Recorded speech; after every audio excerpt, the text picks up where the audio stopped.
ओम शांति। ओम शांति। ओम शांति। सब ठीक है? खुश हैं? भट्टी में मजा आ रहा है?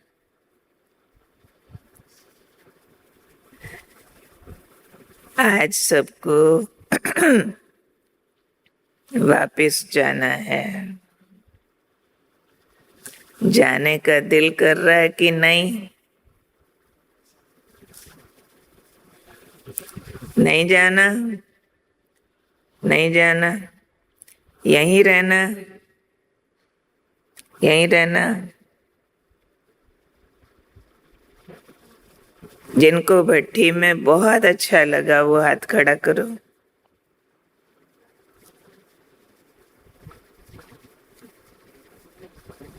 बहुत अच्छा। भट्टी कभी खत्म नहीं होती है। हमारा तो पूरा जीवन ही तपस्या है। आज की अव्यक्त मुरली सबने सुनी, जिसमें खास बाबा ने कहा अब ज्वालामुखी याद चाहिए, और ज्वालामुखी याद भी निरंतर चाहिए, तब हनुमान की पूंछ जलेगी। तो आप सब महावीर हो, बाबा के हनुमान बच्चे हो। हनुमान शक्तिशाली तो बहुत है, पर एक निशानी जो लगी है उसको, वो उसकी वैल्यू को खराब करती है। और वो निशानी है हनुमान की पूंछ। क्योंकि पूंछ तो जानवर को होती है, एनिमल को। ह्यूमन बीइंग को भी नहीं होती, देवता को भी नहीं होती। तो हनुमान को पूंछ ना हो तो देवता बन जाए। तो हम सब भी हनुमान है, महावीर है। पर आज बाबा ने हम सबको काम दिया। क्या काम दिया? अपनी पूंछ को जला देना। और उसको जलाने के लिए क्या चाहिए? ज्वालामुखी योग चाहिए। ज्वालामुखी योग हम सब करने चाहते हैं, बैठते भी हैं बाबा की याद में। परंतु जो एकाग्रता होनी चाहिए, जितनी होनी चाहिए उतनी एकाग्रता नहीं होती है। तो फिर भाई बहनों का योग में बैठने का इंटरेस्ट कम हो जाता है। फिर एक बहाना देने लगते हैं, टाइम नहीं मिलता है, नहीं तो हम योग में ज्यादा समय बैठें। कोई ना कोई बहाना देने लगेंगे। वास्तव में तो जो अनुभव होने चाहिए, जो एकाग्रता होनी चाहिए, बाबा से जितना प्यार का अनुभव होना चाहिए, वो नहीं होता है। तो बहुत सारे एक्सक्यूजेस आ जाते हैं। अब याद को शक्तिशाली अगर हमको बनाना है, तो उसके लिए बाबा ने जो हमें ईश्वरीय नियम और मर्यादाएं दी है, उसका पालन करना अनिवार्य है। जब तक नियम और मर्यादाओं का ठीक से पालन हम लोग नहीं करते हैं, तब तक योग में जो आनंद महसूस होना चाहिए, जो प्राप्तियां होनी चाहिए, वो नहीं हो पाती है। क्योंकि नियम के बिना योग लगाना बिल्कुल ऐसे ही है जैसे विधि को जाने बिना सिद्धि प्राप्त करना, फॉर्मूला लगाए बिना कोई सम्स सॉल्व करने लगे तो कैसे होगा। आजकल ब्राह्मण परिवार में हमने देखा है बहुत से नियम और मर्यादाएं बहुत लूज हो गए हैं, इसलिए भट्ठी भी करेंगे, मधुबन में जाएंगे, बाबा मिलन के लिए जाएंगे, पर जब योग का क्लास चल रहा होता है तो आधे भाई बहनें क्लास के बाहर होते हैं। जब लेक्चर चलता है तब तक फुल अटेंडेंस होती है।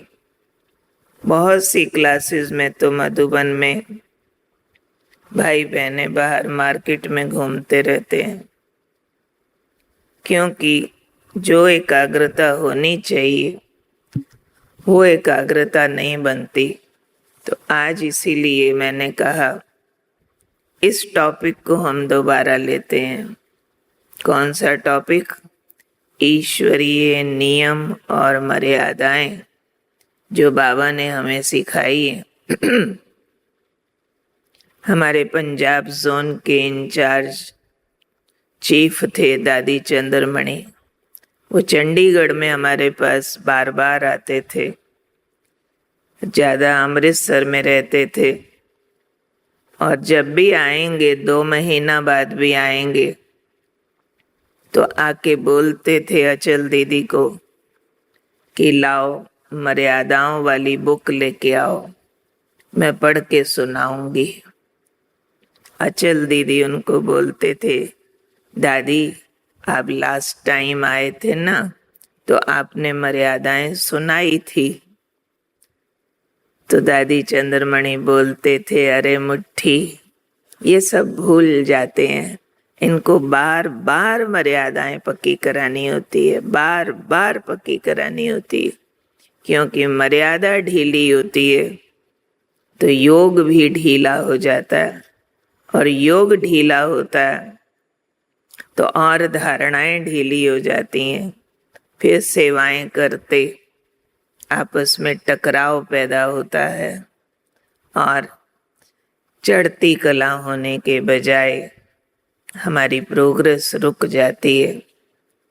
इसलिए आज फिर से हम बेसिक फाउंडेशन को चेक करेंगे, रिवाइज करेंगे, और जहाँ जहाँ उसमें कोई भी तरह की कमी रह गई है उसको हम कंप्लीट करेंगे। ठीक है, लिस्ट रिवाइज करें, मर्यादाओं की करें, जरूरत है, या सबकी मर्यादाएं कंप्लीट है, कुछ कुछ रह जाता है, कमी रह जाती है। आप सबको मालूम होगा अपने ईश्वरीय विश्वविद्यालय का कॉन्स्टिट्यूशन लिखा गया है। जैसे किसी देश का संविधान लिखा जाता है, कॉन्स्टिट्यूशन, उसमें डूज और डोंट्स लिखे जाते हैं। अपने ईश्वरीय विश्वविद्यालय का भी संविधान या नियम मर्यादाएं कहो, कानून जगदीश भाई जी के द्वारा लिखे गए थे, उसकी बुक्स भी बनी है, और टाइम टू टाइम वो नियम हमारे रिवाइज भी होते रहते हैं। एक होता है कानून या मर्यादा, दूसरा होता है नियम या अनुशासन।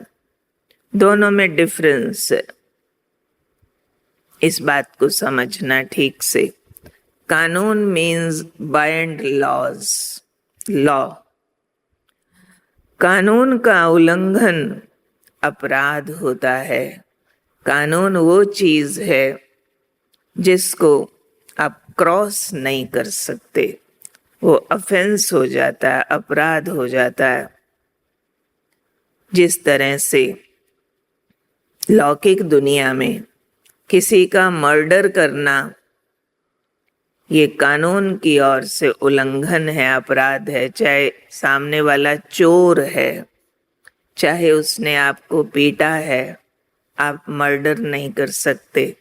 आप लॉ को रिपोर्ट कर सकते हैं, तो वो कानून है। कुछ बातें नियम होता है, डिसिप्लिन होता है, जैसे रेड लाइट क्रॉस करना, ऐसे वाला। तो ऐसे ही अपने ईश्वरीय विश्वविद्यालय में कुछ कानून बनाए गए, मर्यादाएं, कुछ नियम बनाए गए। जैसे एक मेडिकल कॉलेज है, मेडिकल कॉलेज में मेडिकल साइंस पढ़ाया जाना, ये वहाँ का लॉ है। वहाँ मेडिकल कॉलेज में आप लॉ की पढ़ाई नहीं बढ़ा सकते, आप वहाँ पर इंजीनियरिंग नहीं पढ़ा सकते, आपको वहाँ पर मेडिकल ही पढ़ाना है। ये उस विद्यालय का लॉ माना जाएगा। एकाग्र होते हैं, आत्म ज्योति जगा के एक बाबा की किरणों के नीचे।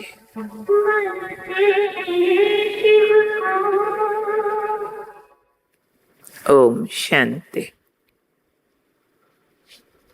लॉ कॉलेज में लॉ पढ़ाना है, मेडिकल कॉलेज में मेडिकल साइंस पढ़ानी है। मेडिकल कॉलेज में लॉ नहीं, लॉ कॉलेज में मेडिकल साइंस नहीं पढ़ा सकते। हाँ, उस कॉलेज को कितने बजे स्टार्ट करना, कितने पीरियड्स रखे जाएंगे, कौन सा पीरियड कौन सा टीचर लेगा, ये लोकलाइज्ड डिसीजंस होते हैं। तो टाइम टेबल बनाना नियम है, डिसिप्लिन है। मेडिकल कॉलेज में मेडिकल पढ़ाना लॉ है। ऐसे ही अपने ईश्वरीय विश्वविद्यालय के कुछ लॉज बताती हूँ, मर्यादाएं बताती हूँ।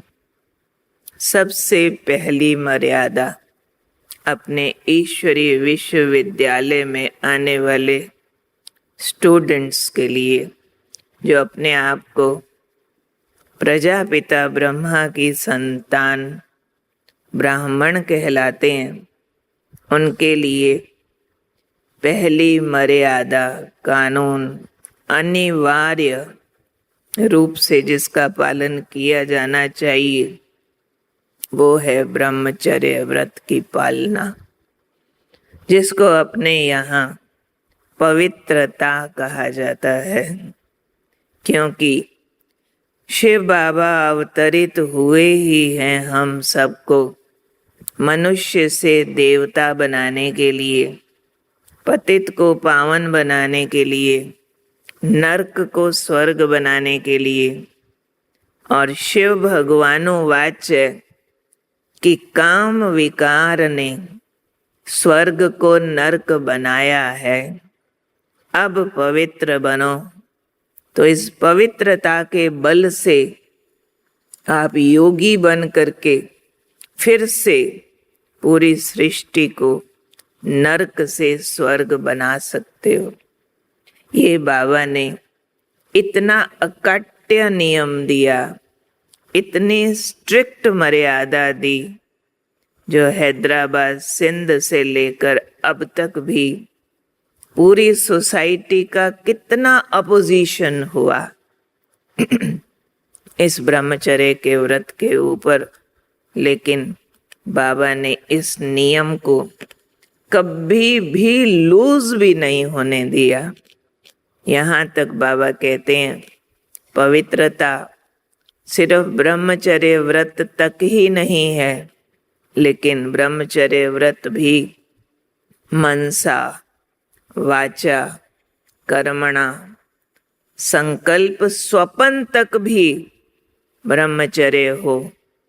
और यहाँ तक बाबा कहते हैं कि पति पत्नी लौकिक युगल भी आपस में ऐसे रहें जैसे लौकिक में भाई बहन रहते हैं। फिर बाबा ने कहा भाई बहन के संबंध में भी शरीर तो दिखाई पड़ता है कि ये मेल है, ये फीमेल है, लेकिन तुम्हें इससे भी आगे जाना है, भाई भाई के संबंध तक जाना है। न सिर्फ ब्रह्मचारी बनना है, लेकिन ब्रह्मचारी बनना है। हैदराबाद सिंध में 370 भाई बहनें जो घर छोड़ करके बाबा के पास आ गए, सिर्फ इस एक अपोजिशन के कारण कि परिवारों में पवित्रता के कारण मार पीट होती थी, उनको घरों में सताया जाता था, तो सब बाबा की शरण में आ गए और सिंध के बड़े बड़े रिचेस्ट लोग, रईस लोग ग्रुप बनाकर बाबा के पास आए और बहुत रिक्वेस्ट करने लगे, बाबा आपका सत्संग अच्छा है, बाबा आप बहुत अच्छे हो, आप तो पहले से इतने भक्त, इतने दानी रहे हो, हम आपको बहुत मदद करेंगे। सिर्फ अपने सत्संग में आने वालों को आप ब्रह्मचर्य का ज्ञान न सुनाओ, सिर्फ ये नियम हटा दो तो हम आपके साथ हैं। तो ब्रह्मा बाबा ने मालूम है क्या बोला? ब्रह्मा बाबा ने कहा, ये ज्ञान मैं नहीं सुनाता हूँ, मैं तो सुनने वाला हूँ। वो तो ऊपर वाला आता है, वो सुना के जाता है, वो जो इनको सिखाता है वो करते हैं। कोर्ट केस हो गया, लाखा भवन को आग लगा दी गई, लोगों ने पिकेटिंग कर दी, कितना अपोजिशन हुआ, पर बाबा ने इस ब्रह्मचर्य के नियम को 1% भी कम करना अलाउ नहीं किया। तो जो स्ट्रिक्टनेस इस पढ़ाई में तब थी ब्रह्मचर्य के लिए, वही आज भी है। सिर्फ हमको उतना ही स्ट्रिक्ट रहना है इस पर, कहीं किसी रूप में भी थोड़ा सा चलता है। बाबा ने एक मुरली में कहा था, कई बच्चे कहते हैं चलता है, तो बाबा ने क्वेश्चन किया था, किसने चलाया, किसने कहा चलता है? बाबा तो नाम रूप यानी थोड़ा सा फिजिकल अट्रैक्शन, उसको भी अलाउ नहीं करते, उसको भी बाबा बहुत बड़ी बीमारी कहते हैं। अगर फिजिकली हम किसी की तरफ अट्रैक्ट होते हैं, चाहे उसमें सिर्फ इतना ही अट्रैक्शन हो कि और कोई बात नहीं, एक दूसरे को टच भी नहीं करते होंगे, पर एक दूसरे के साथ रहना, आना जाना, सेवा करना अच्छा लगता है, तो बाबा उसको भी अलाउ नहीं करते कि वाई ओनली वन, उसी के साथ मिलना जुलना, आना जाना अच्छा लगता है, तो बाबा कहते ये अच्छा नहीं, माया का रूप है, ये भी इच्छा है, ये भी फैमिलियरिटी है, नाम रूप की बीमारी है, ये भी काम विकार का अंश है, ये भी बाबा से दूर करता है। बाबा तो काम विकार को जीतने की हाइट्स बताते हैं बहुत। एक अव्यक्त मुरली में बाबा ने कहा था, आज बाप दादा ने अमृत वेले सब प्रवृत्ति वालों के यहाँ चक्कर लगाया, गृहस्थी वाले प्रवृत्ति वालों के यहाँ चक्कर लगाकर क्या देखा? बहुत वंडरफुल बात, आप में से शायद ही किसी ने वो मुरली सुनी हो। बाबा ने क्या देखा? कई प्रवृत्ति वालों के यहाँ अभी तक भी डबल बेड है। बात कैच हुई? अगर ब्रह्मचर्य का पालन करना, दोनों युगल बाबा के बच्चे बहन भाई हो गए, देन डबल बेड का क्या यूज है, क्या जरूरत है उसकी? तो इस हाइट्स तक बाबा हमारी पवित्रता की धारणा के लिए कहते हैं। तो आज सब अधर कुमार भाई मोस्टली बैठे हो, माताएं तो बहुत थोड़ी है।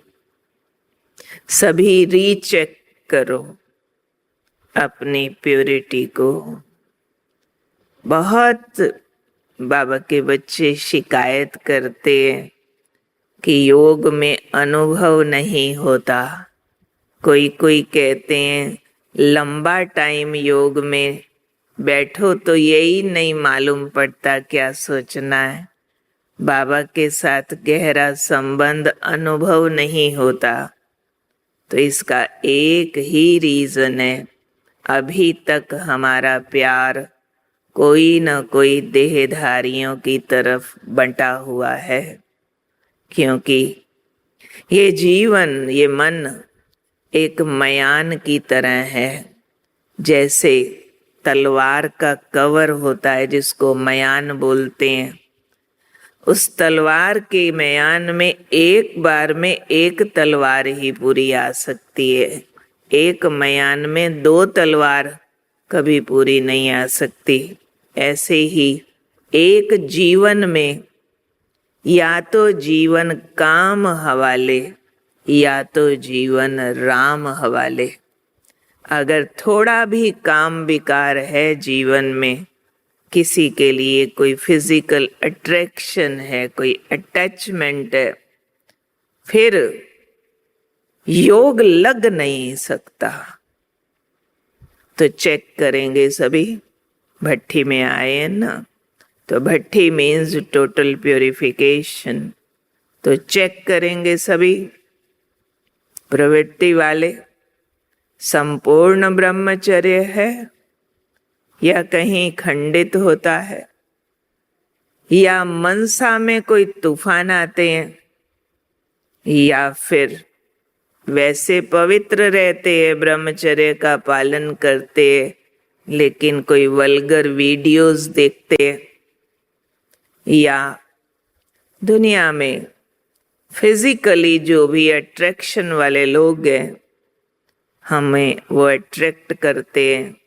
फैशन पसंद आता है, जिसको बाबा कहते आंख भटकती है। आंखों की पवित्रता है, कानों की पवित्रता है, वाणी की पवित्रता है।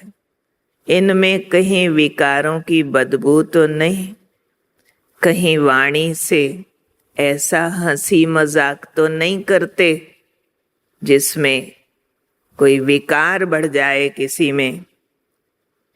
जैसे किसी की फिजिकल ब्यूटी को अप्रिशिएट करना मीन्स क्या, कलयुग में काम विकार को इनवाइट करना। किसी इस तरह की फिजिकल बातों को प्यार से सुनना, ऐसे वाले सॉन्ग्स, ऐसी वाली बातें, या फिर देखना पवित्र ब्राह्मणों के लिए वर्जित है। तो सब रीचेक करो, अपने लिए रीशेड्यूल करो।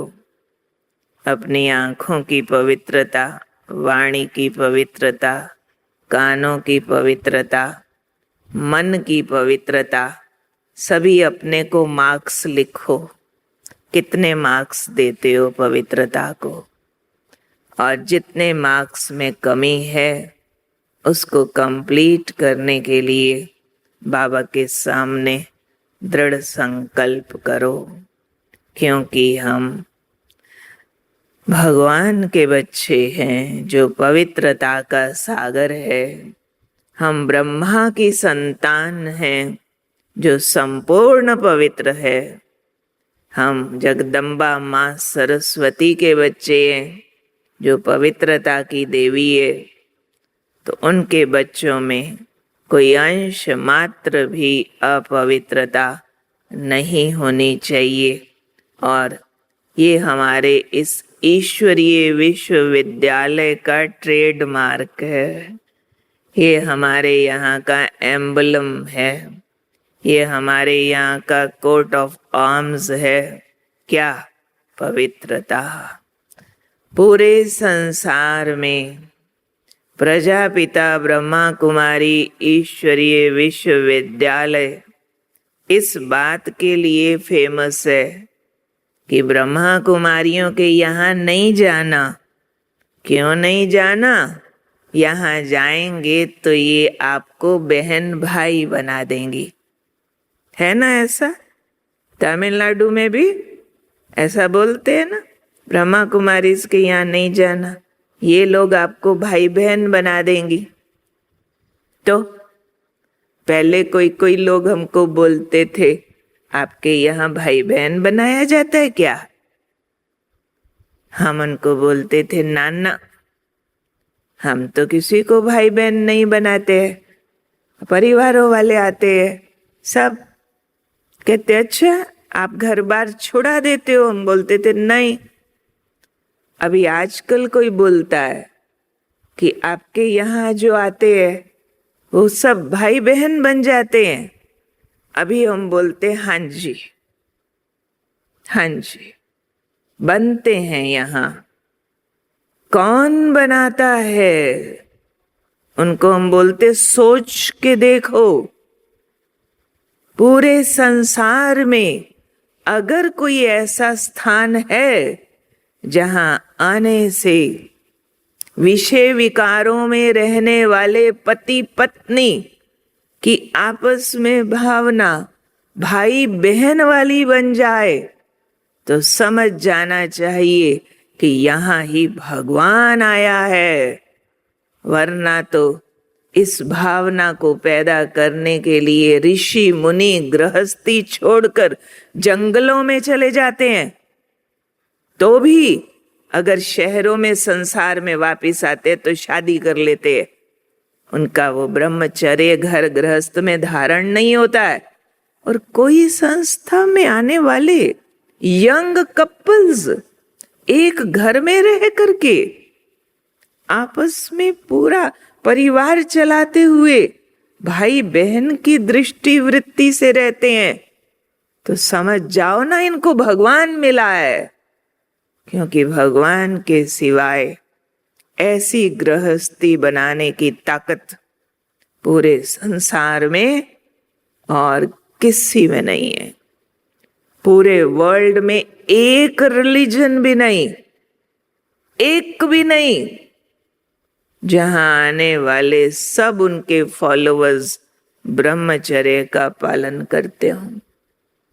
मोस्टली कोई कोई गुरु खुद ब्रह्मचारी होंगे, आजकल वो भी कम मिलते हैं, फॉलोअर्स तो कहीं भी नहीं होंगे।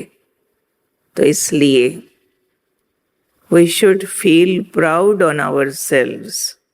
हमें बहुत अपने ऊपर नाज होना चाहिए, स्वामान होना चाहिए कि हम वो पवित्र हस्तियां हैं जिनके घर मंदिर बन गए हैं। मंदिर में एक पत्थर की मूर्ति, उसकी पवित्रता की पूजा के लिए भक्तों की लाइन लग जाती है, और हम लोग तो घरों में रहते हुए जिंदा लिविंग चेतन पवित्र मूर्तियां बन रहे हैं। इसलिए सब बाबा के बच्चों से हमारी रिक्वेस्ट है कि अगर पवित्रता में थोड़ा भी कुछ है काम बाकी, जल्दी ठीक करो। जिसको देखो आत्मा भाई, शरीर दिखे भी ऐसे समझो बस राख होने वाला। ये शरीर तो थोड़े दिनों में मर जाएगा, ये तो बस डस्टबिन है। इस शरीर के ऊपर से इतना सा स्किन उतार दो, बस ये पॉलिश पेंट पॉलिश किया हुआ, इसके अंदर क्या है? इसके अंदर तो गंद का डब्बा है। किसकी तरफ अट्रैक्ट होते हैं? डस्टबिन है ना। तो ऐसा देखो, तो बहुत प्रैक्टिस करनी है। जब भी चलो फिरो सब तरफ नहीं देखो, या तो आत्मा देखो या नहीं देखो। दृष्टि की पवित्रता हमारे कर्म की पवित्रता को पैदा करती है। इसलिए बहुत स्ट्रिक्ट होना है। पूरे तमिलनाडु के बीके भाई, बीके बहनें इस बात में नंबर 1 होने चाहिए, क्योंकि इधर सिंप्लिसिटी पहले ही बहुत है, नॉर्थ साइड में नहीं है। नॉर्थ साइड वेस्ट को फॉलो कर रहा है, लेकिन हमारे साउथ इंडिया में बहुत सिंपल है सब। अभी भी पूजा भक्ति का पार्ट, बहुत टेम्पल्स है। मदुरई तो सिटी ऑफ टेम्पल्स है, तो ये आप सबकी पवित्रता का यादगार है। इसलिए बोलो भाइयों, क्या कहते हैं बाबा को आप सभी? संपूर्ण पवित्रता का चार्ट देंगे। गोल्डन जुबली, गोल्डन जुबली आ रही है ना? संपूर्ण पवित्रता का चार्ट, कोई भी मार्जिन नहीं। माताएं भी हाथ खड़ा कर रही है, बहुत अच्छा है, शाबाश।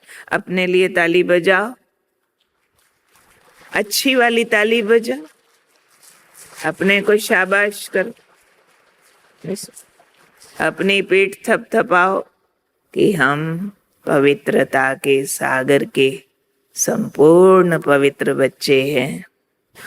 दूसरा कानून अपने ईश्वरीय विश्वविद्यालय का,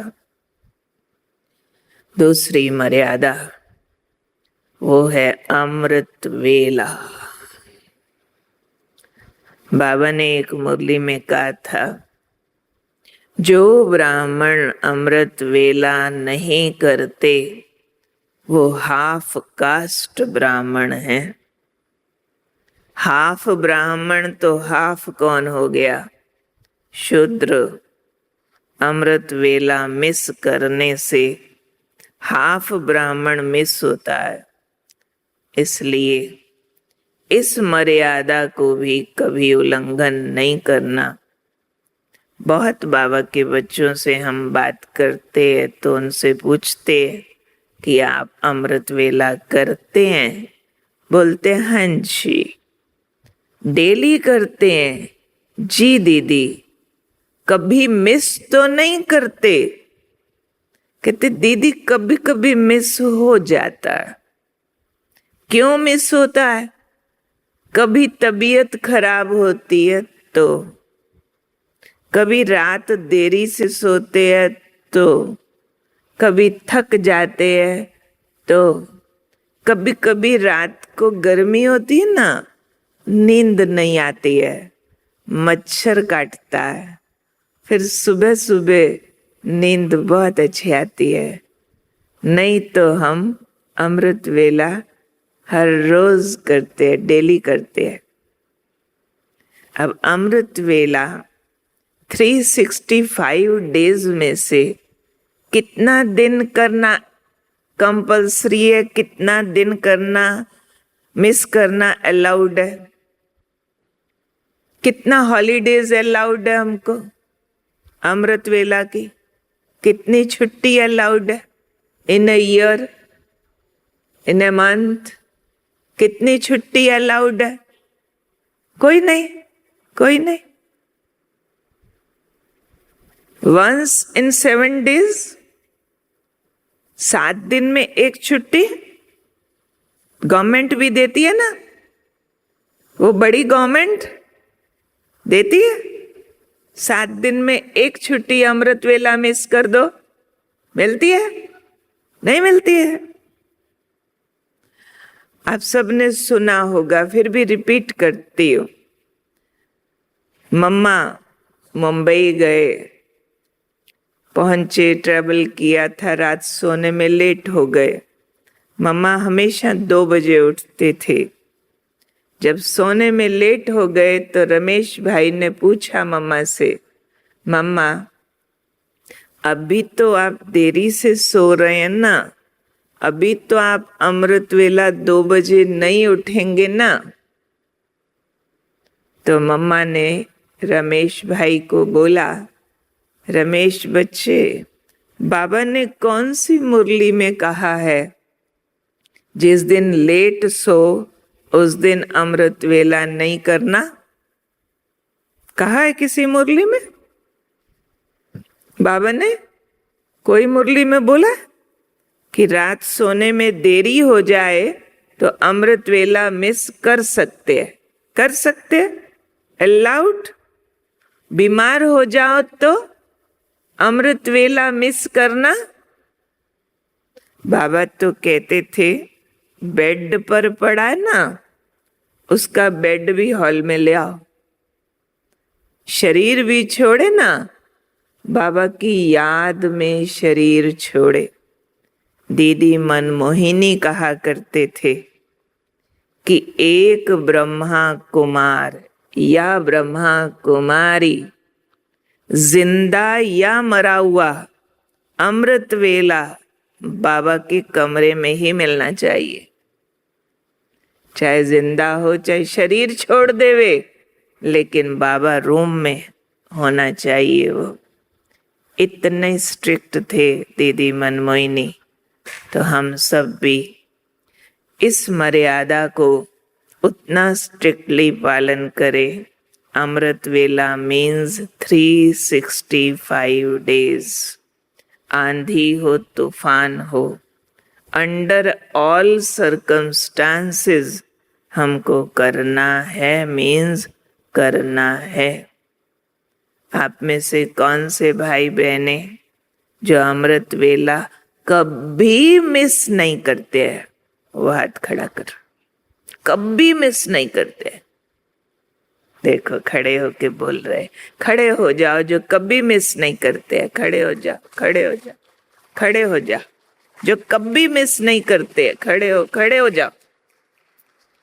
बाकी सब इनके लिए ताली बजाओ, बाकी सब ताली बजाओ। गुड। अभी अब बैठ जाओ। जो वैसे तो मिस नहीं करते, बहुत बड़ी इमरजेंसी होती है कोई तब करते, वैसे नहीं करते हैं, वो हाथ खड़ा करो। वो भी कम है। अच्छा, जो मोस्टली करते हैं वो हाथ खड़ा करो। मोस्टली करते ही है अमृत वेला। अच्छा अच्छा अच्छा, ट्रांसलेशन होते होते मालूम पड़ता। बहुत है, बहुत है, शाबाश।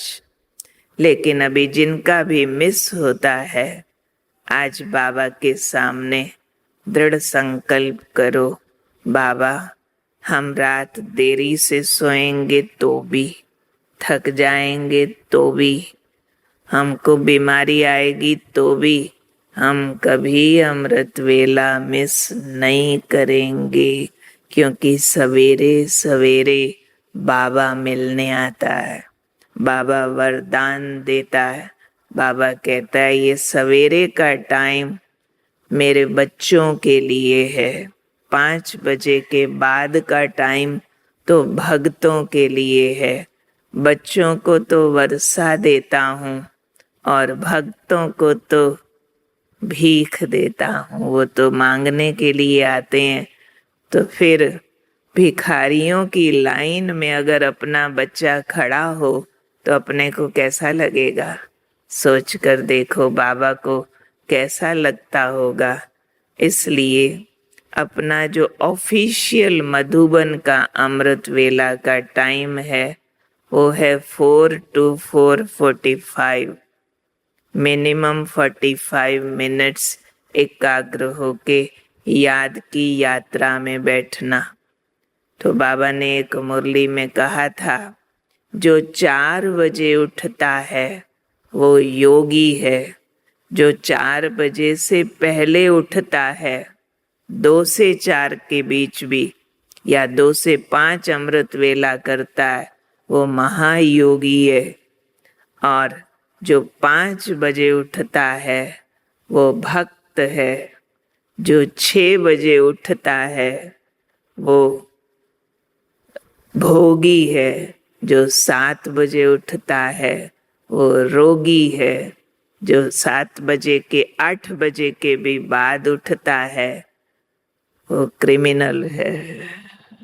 पूरी रात कुछ ऐसा वैसा करते हैं तो फिर सुबह को सोए रहते, देर से उठते, तो हम सब तो बाबा के योगी और महायोगी बच्चे हैं। हमको भक्तों की लाइन में भी नहीं आना है। भक्तों की लाइन कितने बजे शुरू होती है? 5 बजे। हमको योगी महायोगी की लाइन में ही बाबा के सामने आके बाबा से वर्षा लेना। बाबा ने कहा था, अमृत वेला बाप भोला भगवान के रूप में होते हैं, भोलानाथ है। उस समय बाबा से कोई भूल माफ करवाने चाहो, कोई अर्जी पास करवाने चाहो, भोलानाथ के रूप में बाप सब काम कर देता है। उस समय किसी खजाने पर कोई चाबी ताला नहीं है जो चाबी लगानी पड़े। 5 बजे के बाद सब प्राप्तियां मेहनत से होती हैं। अमृत वेला एकाग्र होकर बैठो तो वरदाता दया का सागर वरदानों से झोली भर देता है। यहाँ तो मैंने देखा दोनों दिन आप भाई सभी अमृत वेला फुल सभी आते हो, तो ऐसे ही घर जाके भी ऐसे ही समझना जैसे हमारी भट्ठी चालू है, होल लाइफ भट्ठी है। इसलिए हमें घर को भी आश्रम बनाना है, घर में भी रोज अमृत वेला करना है। तो ये दूसरी मर्यादा है हमारे ब्राह्मण जीवन की, अमृत वेला। तीसरी मर्यादा कौन सी है? नियमित मुरली क्लास, पढ़ाई। जैसे अमृत वेला मिस करना अलाउड नहीं है, ऐसे डेली मुरली स्टडी भी कंपल्सरी सब्जेक्ट। अगर कोई कहे मैं ब्राह्मण हूँ, योग रोज लगाता हूँ, मुरली कभी नहीं सुनता हूँ, उसको हम ब्राह्मण मानेंगे? मानेंगे? वो ब्रह्मा कुमार कुमारी कहला सकते हैं? नहीं कहला सकते। ब्रह्मा कुमार कुमारी वही जो ब्रह्मा मुख से शिव बाबा की मुरली रोज सुने। और कब सुने? बिफोर ब्रेकफास्ट, सवेरे की पढ़ाई। सुबह की मुरली को बाबा गरम गरम हलवा कहते हैं, शाम की मुरली को ठंडा हलवा कहते हैं। बाबा मुरली चलाने रोज सवेरे आते थे, इसलिए बाबा के बच्चों को सवेरे सवेरे अपने ईश्वरीय सेवा केंद्र पर, सेंटर पर जाकर मुरली सुनना कंपल्सरी है। ऑनलाइन का जमाना आ गया है। बहुत से भोले ब्राह्मण इस मर्यादा को क्रॉस करते हैं। उनको लगता है सेंटर जाएंगे, आधा घंटा जाने में, आधा घंटा आने में इतना टाइम लगेगा, चलो घर पर ही हम मोबाइल पर मुरली सुन लेते हैं। और घर पर जो लोग मुरली सुनते हैं, मालूम है कैसा कैसा सुनते हैं? कभी तो बिना स्नान किए बैठ जाते हैं, कभी अपनी लौकिक ड्रेस में बेड पर पैर पसार करके 1 कप चाय भी पी रहे और मोबाइल में मुरली बज रही है अपने आप। इतने में घर में डोर बेल हुई, जाके बात भी करके आ जाते। कोई बच्चा आता है उससे भी बोल लेते, मुरली भी सुन रहे हैं। और माताओं की तो मौज होती है, किचन में ब्रेकफास्ट भी बना रही है, मोबाइल पे मुरली भी चल रही है। एक लाइन मुरली की सुनती है, एक काम बार करने चली जाती है। ऐसे वाली मुरली को स्टडी नहीं कहा जाता। हम गॉडली स्टूडेंट हैं। ईश्वर भगवान पढ़ाने आता है।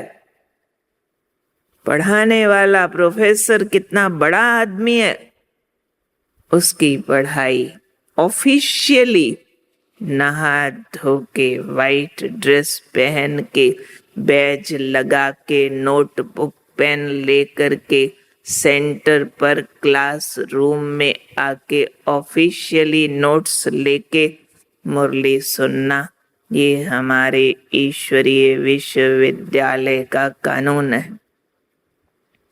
बाकी जिन्होंने इस कानून को, इस मर्यादा को जितना ढीला किया है, लूज किया है, उतनी उनकी पावर कम होती जाती है। हाँ, कोई बूढ़े है, बीमार है, उनके एरिया में सेंटर नहीं है, माइल्स दूर है, इम्पॉसिबल है वहां पर जाना, ऐसे कोई ऑनलाइन सुनते हैं, इसी में डाल सकते, इसी के अंदर ऐसे कोई ऑनलाइन सुनते हैं तो अलाउड है फिर भी, लेकिन ऑफिशियली सेंटर्स पर जाकर सुननी चाहिए। कोविड के बाद कोई स्थानों पर तो हमारे सेंटर्स ही खाली हो गए हैं, वहाँ स्टूडेंट्स ही बहुत कम आते हैं। सब लोग बोलते हैं हम घर पे सुन लेते हैं मुरली। मधुबन से आती है ना, सुनते हैं, उस दीदी की आती है, उस दीदी की आती है, हम घर पे सुन लेते हैं। आप लोग तो ऐसा नहीं करते हैं ना, सेंटर पर जाकर सुनते हैं ना, ऑफिशियल सुनते हैं ना। जो डेली सेंटर पर जाकर मुरली सुनते हैं वो हाथ खड़ा करो। बात है जो वंस और ट्वाइस इन ए वीक जाते हैं, कभी कभी जाते हैं सेंटर पर मुरली सुनने, वो हाथ खड़ा करो। वो भी बात है जो 1 मास में 1 बार, 6 मास में 1 बार कभी कभी जाते हैं, नहीं तो घर में ही सुनते हैं, वो हाथ खड़ा करो। कम नहीं, कोई नहीं है, कोई नहीं, सब अच्छे बच्चे हैं, बस जो कभी कभी जाते हैं ना सेंटर पर regular. Where there is a will there is a way. आप इच्छा शक्ति बढ़ा दो तो सब रास्ते खुल जाएंगे। और हमारा 4th कानून है, 4था अटल नियम है, मर्यादा जिसको कहेंगे, वो है शुद्ध अन्न खाना। ब्रह्मा का बच्चा ब्राह्मण केवल वही है जो ब्रह्मचारी और योगी के हाथ का पका हुआ शुद्ध शाकाहारी भोजन खाए, भोग लगा हुआ भोजन हो और बाबा की याद में खाए। यानी ब्राह्मण सिर्फ ब्रह्मा भोजन खाते हैं, चाहे घर में खाए, चाहे ऑफिस में खाए या सेंटर पर खाए, उसके मुख में सिर्फ ब्रह्मा भोजन जा सकता है। ब्रह्मा भोजन उसी को कहते हैं जो शुद्ध शाकाहारी, वेजिटेरियन ओनली, और पकाने वाला ब्रह्मचारी योगी, योग युक्त होकर पकाए, उसको विधिवत बाबा को स्वीकार कराया जाए, भोग लगाया जाए, और खाने वाला बाबा की याद में प्रसाद रूप में खाए, क्योंकि योगी जीने के लिए खाते हैं, खाने के लिए नहीं जीते हैं। आजकल इस रावण की दुनिया में बहुत ग्लैमर है, तो एक और ग्लैमर आ गया है, वो है ऑटोमेटिक प्लांट से बनाया हुआ बहुत सारा फास्ट फूड, जिसमें chocolate, biscuit, cold drinks, bread, butter, ice cream. बहुत से ब्राह्मण बच्चों ने अपने आप से इस तरह की चीज़ों की अपने को खुद परमिशन दे दी है और आर्ग्यूमेंट देते हैं कि ये मशीन मेड है। हम लोग विकारी के हाथ का नहीं खाते हैं, जो विषय विकारों में जाते हैं, पतित बनते हैं, हम लोग उनके हाथ का भोजन नहीं खाते।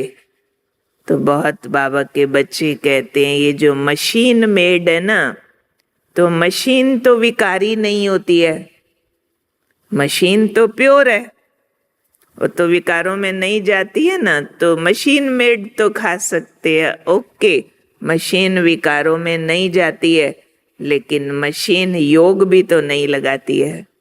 तो हमें तो योग युक्त भोग लगा हुआ भोजन खाना है।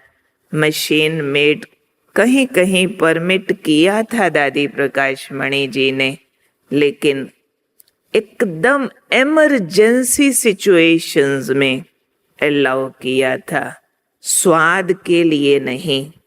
आज बहुत से ब्राह्मण भाई बहनें खुले रूप से मशीन मेड ब्रेड खाते हैं, बिस्किट खाते हैं, पर क्या मशीन मेड चीज़ों का आप भोग लगा सकते हैं? भोग नहीं लगता है। तो हमें भोग लगाए बिना नहीं खाना। ये वाली चीज़ें सिर्फ जब आप बिल्कुल इतने बीमार हैं और कुछ नहीं मिलता है, ट्रैवलिंग में और कुछ नहीं मिलता है, तब इमरजेंसी में कहीं कहीं 1% अपने को अलाउ करो। अदरवाइज घर का बना हुआ, बाबा की याद से चार्ज किया हुआ, भोग लगाया हुआ भोजन ही करना है। कहीं भी आप जाते हैं टिफिन साथ लेके जाओ, प्रसाद रूप खाओ, औरों को भी खिलाओ। हाँ, कोई रिलेटिव्स के यहाँ आप जाते हैं, कहीं ऑफिस में कोई भी आपका फ्रेंड सर्कल है, वहाँ आप जाते हैं, सिर्फ उनको कैसे आपको प्रेजेंट करना है उस लैंग्वेज को कंट्रोल करो। कोई कोई थोड़ा हार्ड वर्ड्स बोल देते हैं, हम आपके घर का भोजन नहीं खाएंगे, हम आपके हाथ का नहीं खाएंगे, तो लोग हर्ट फील करते हैं। ऐसा नहीं बोलना है। उसके बजाय आप बोल सकते हैं कि जैसे बीमार होने पर भोजन का परहेज करने से बीमारी ठीक हो जाती है, ऐसे मुझे भी थोड़ी बीमारी लगी है। मेरे अंदर गुस्सा, इरिटेशन, जेलसी, हेट, ईगो, ये सब बढ़ गया था। तो मुझे एक बहुत अच्छा डॉक्टर मिला है, उसने मुझे थोड़ा सा परहेज से, मेडिटेशन से चार्ज करके भोजन खाने के लिए बोला है। तो हम उस परहेज से खाते हैं। आप हमको कोऑपरेट करो। दूसरे के आगे अपना ईगो नहीं दिखाना है कि आप लो है, हम हायर है, इसलिए हम आपके हाथ का नहीं खाते हैं। ऐसा बोलेंगे तो सोसाइटी में ज़रूर आपके रिलेशंस खराब होते हैं, और फिर बहुत लोग बोलने लगते हैं, जी हम आपके आश्रम में नहीं आएंगे, वहाँ तो खाना पीना बंद करा देते हैं, हमको तो बहुत जगह जाना होता है, हम क्या करेंगे। सिर्फ वर्ड्स ठीक बोलो तो आज के ज़माने में तो लोग सभी हेल्थ कॉन्शियस है। कोई वीगन बन रहे हैं, कोई नेचुरोपैथी प्रैक्टिस कर रहे हैं, कोई कुछ। उसी में आप अपने भोजन का परहेज डाल दो तो लोग कोऑपरेट करते हैं। सिर्फ हमारी लैंग्वेज रॉयल होनी चाहिए, बाकी भोजन की मर्यादा भी कभी क्रॉस नहीं करनी है। Clear clear. नेक्स्ट हमारा नियम है ट्रैफिक कंट्रोल। हमको मालूम है संकल्प से सृष्टि का निर्माण होता है, और कलयुग एंड में चारों तरफ का एटमॉस्फेयर बहुत हैवी है, और सबके थॉट्स के अंदर पाप है, दुख है, समस्याएं है, और उसका इफेक्ट अपने ऊपर भी आता है, क्योंकि हम लोग भी कलयुगी लोगों के साथ मिलजुल करके चलते हैं। इसलिए बाबा ने हम बच्चों को थॉट्स का ट्रैफिक कंट्रोल करने का नियम दिया कि 1 घंटे के बाद 1 मिनट विथड्रॉ करो, 1 घंटे के बाद 1 मिनट साइलेंस। इसका हमारा ट्रैफिक कंट्रोल ऐप भी बना हुआ है। अपने सेंटर्स पर तो 1 घंटे बाद 1 मिनट साइलेंस का ट्रैफिक कंट्रोल चलता है। बहुत बाबा के बच्चों के मोबाइल में भी वो ऐप डाउनलोड है।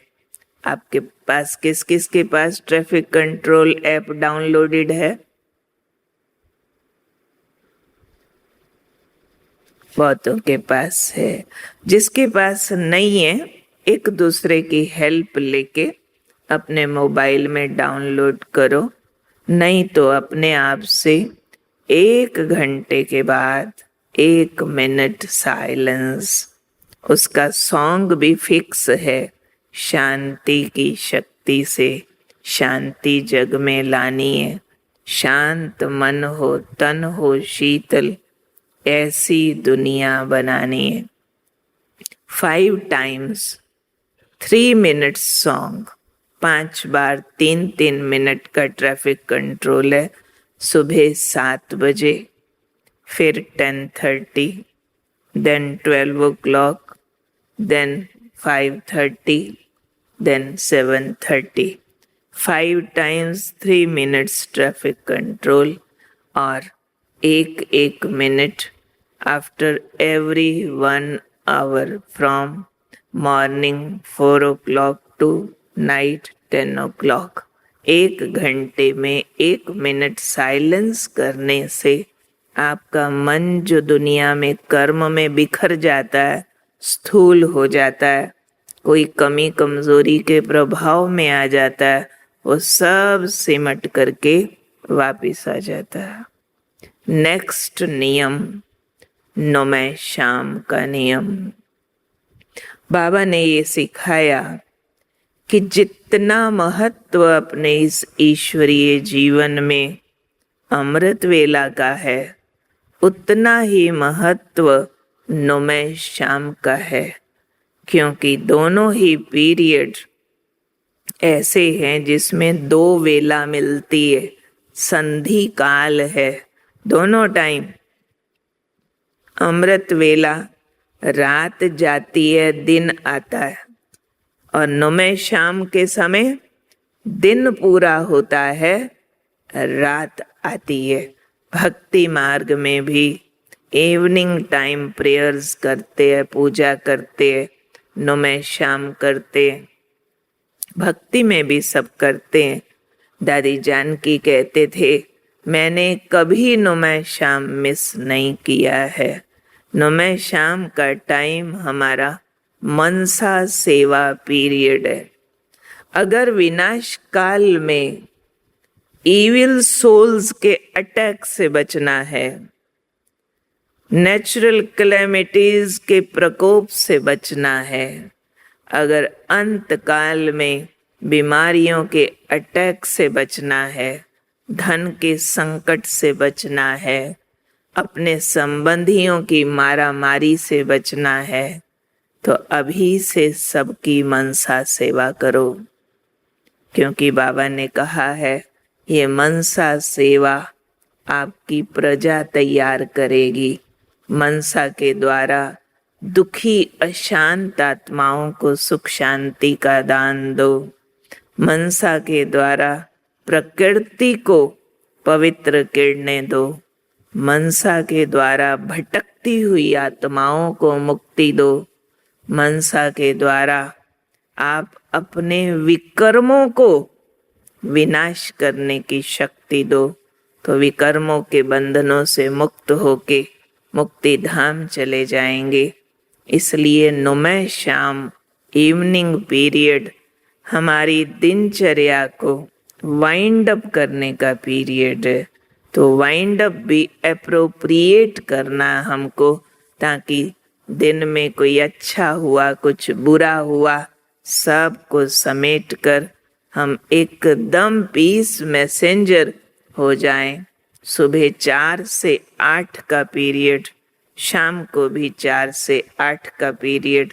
शाम को समझो अपना फिक्स टाइम है मधुबन से 6:30 to 7:30। उस टाइम नहीं भी बैठ सके तो 4 से 8 के बीच मिनिमम ½ एन आवर जरूर हमको एकाग्र होके योग करना है। नेक्स्ट, रात को सोने से पहले गुड नाइट करना। गुड नाइट पीरियड भी बहुत बहुत बहुत बहुत इम्पोर्टेंट है। बाबा ने इसके लिए कहा था, जो बच्चे अच्छा अमृत वेला करने चाहते हैं, उनको अमृत वेला नींद आती है या उठा नहीं जाता है या कोई और प्रॉब्लम आती है, उसके लिए रात सोने से पहले का टाइम ठीक करें। जब भी आप सोते हैं वैसे 10 और 10:30 तक सो जाना चाहिए। कोई को थोड़ा लेट भी होता तो भी सोने से पहले 20 मिनट्स नो कन्वर्सेशंस, सारा काम ऑफ, पूरा बेड क्लीन, रूम्स की लाइट्स ऑफ। और अगर आपके परिवार में दूसरे लोग ज्ञान में नहीं चलते तो आप अलग ड्राइंग रूम में चले जाओ, लॉबी में चले जाओ, बाहर बालकनी में चले जाओ, कहीं भी एकांत सोने से पहले मिनिमम 20 मिनट्स। बाबा ने मुरली में कहा था, आपस में कोई बात नहीं करो। उस टाइम पर क्या करने का, स्लेट साफ करना है, मन बुद्धि की क्लींजिंग करनी है, पूरी दिनचर्या बाबा को सुनानी है। दिन में अगर कुछ बहुत अच्छा हुआ है, बाबा को थैंक्स बोलो तो ईगो नहीं आए। दिन में कुछ गलती हो गई है तो बाबा को सॉरी बोल दो तो गिल्ट नहीं आए, ताकि ये स्लेट पूरी साफ हो जाए। और फिर बाबा को पूरा चार्ट सुनाने के बाद इस शरीर रूपी कार को बेड रूपी गैराज में डाल दो। शरीर क्या है? कार। आपका बेड कार का गैराज, जो कार रखने का कमरा होता है, तो इसको उस गैराज में डाल दो। अंदर ड्राइवर मालिक है इस कार के अंदर, तो लाइट का फरिश्ता बेबी एंजल बनके सूक्ष्म वतन में चले जाओ। वहाँ ब्रह्मा माँ मेरे लिए लाइट का बिस्तर लगाती है, अपनी गोदी का तकिया देती है, पिलो, और मैं बेबी एंजल ब्रह्मा माँ की गोदी के पिल्लो पर सिर रख करके अपनी ब्रह्मा माँ की गोदी में सो जाता हूँ। ब्रह्मा माँ मेरे सिर पर हाथ फेर कर लोरी देते हैं। शिव बाप किरणों की लाइट की चादर ओढ़ा देते हैं और माँ की लोरी मिल रही है, सो जा राजकुमारी सो जा। ऐसे हमको रात को सोना है। जो ऐसा बाबा की गोदी में सोते हैं उनको अमृत वेला उठने में मेहनत नहीं लगती है। अमृत वेला ऐसे आँख खुलती है, नींद ठीक से आ भी जाती है और ठीक से खुल भी जाती है। एक और नियम अपने ब्राह्मण भाई बहनों के लिए, जो अपने बाय एंड लॉज में लिखा गया है कि ब्राह्मण भाई बहनों को आपस में धन का लेन देन, गिफ्ट्स का लेन देन नहीं करना है। ब्राह्मण भाई बहनों को एक दूसरे के लौकिक परिवारों में शादी, बर्थडे पार्टी, एनिवर्सरी आदि लौकिक कार्यों में आना जाना नहीं है। और लौकिकता के लिए नियम, ब्राह्मण भाई बहनों को आपस में अपने बच्चों के शादी के रिश्ते नहीं जोड़ने हैं। हम तो ज्ञान में चले, मेरी बेटी ज्ञान में आधा अधूरा चलती है, शादी करना चाहती है। तेरा बेटा कभी कभी सेंटर आता है, शादी करना चाहता है, चलो दोनों की शादी करवा सकते हैं, अलाउड और नॉट। रिटन बाइंड लॉज में मना है। ब्राह्मण बच्चे अपने बच्चों के आपस में शादियों के रिश्ते नहीं जोड़ सकते, एक दूसरे के यहाँ शादी पार्टी में आना जाना नहीं कर सकते। ब्राह्मण भाई बहनें एक दूसरे से धन उधार ना ले सकते हैं ना दे सकते हैं। हमारे रिटन बाइंड लॉज में मना है, क्योंकि कलयुग में धन माया है। अगर हम आपस में धन के व्यापार के रिश्ते जोड़ते हैं तो हमारा रूहानी अलौकिक संबंध खराब होता है, क्योंकि कलयुगी रीत रस्म के आधार पर कलयुगी बिजनेस चलते हैं। इसलिए जहाँ ज़रूरत पड़े लौकिक लोगों से धन का संबंध व्यापार लेना देना रखें। जहाँ बहुत इमरजेंसी हो जाए वहाँ निमित्त बहनों से परमिशन लेकर फिर ये वाला कार्य किया जाना चाहिए। इसलिए मोटे मोटे मुख्य नियम मर्यादाएं आपको सुनाए, बीच में छोटे छोटे तो और भी होते हैं, वो फिर आप पुराने तो हो ही जानते होंगे। ये भी सारे नियम मर्यादाएं मुझे मालूम है आप लोग जानते हैं, लेकिन रिवाइज इसलिए कराए ताकि इनको ठीक से हम रिव्यू करें, रियलाइज करें और जहाँ जहाँ काम बाकी है इसको पूरा करें। इन्हीं में अगर कोई क्वेश्चन हो तो पूछें। ओके, क्लियर है सबको? Clear clear clear, all the best, बहुत अच्छा है। सभी संतुष्ट हैं। आज बाबा ने संतुष्टता का रिजल्ट निकालने को बोला है, इसलिए इस तपस्या भट्टी से घर वापस पहुंचो तो ज्वालामुखी रूप होना चाहिए। जय ज्वाला देव, ज्वाला देवी, सब ऐसे होने चाहिए। नियम मर्यादाओं के अवतार, एकदम तेजोमय फरिश्ता स्वरूप। ओके, चलें बाबा की याद में। चलिए एकाग्र होके बैठते हैं, सीधे हो जाएं।